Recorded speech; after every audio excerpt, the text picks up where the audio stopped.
Hey there, everybody, and welcome back to Good Orderly Direction, Practical Tools of the Bible. Today we're discussing Matthew 7, verses 7 through 12. Ask, and you will receive. I'm your host, Dr. Donnelly Snipes. Ask, and it will be given to you. Seek, and you will find. Knock, and the door will be opened to you. For everyone who asks receives. Those who seek find, and those who knock, the door will be opened. Which of you, if your son asks for bread, will give him a stone? If you, who are imperfect, will give good gifts, how much more will God give to those who ask him? So in everything, do to others what you want them to do to you. What's the lesson in that? Well, in a godly world, in a loving world, people are prudent in what they ask for. They don't ask for anything and everything in the sun. They're not greedy. They are prudent in asking for what they need. They earnestly do what they can. They don't expect things to just be handed to them. They work for it. They seek in order to find. They don't just sit around saying, okay, it'll drop in my lap. They respect one another compassionately and selflessly help each other meet their needs.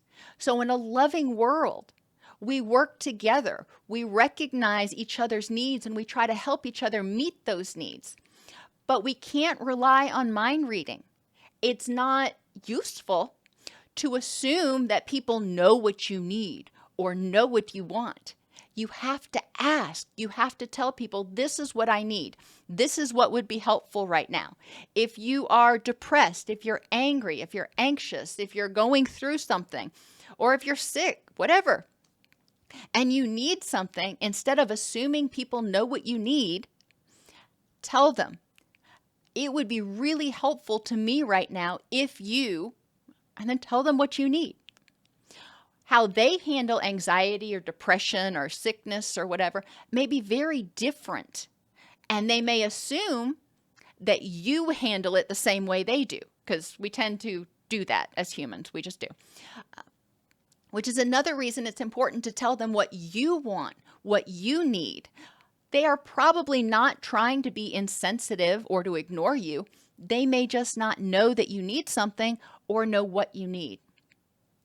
God, or love, creates a community that's far more abundant than any individual.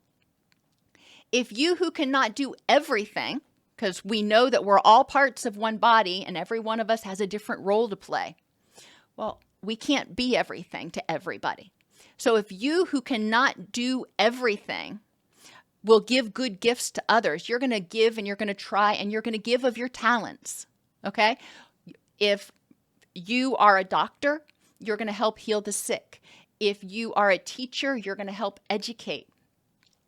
If you who cannot do everything, give good gifts, give the best that you can to nurture and support those within the body, how much more can the body and its many parts working together give if it's only asked? Because the body has all these parts that can work together to synergize and produce something even greater. So the take-home message is really, it's important to ask for what you need, not assume people can read your mind, and recognize that when we work together, we can produce or accomplish so much more than we can by ourselves.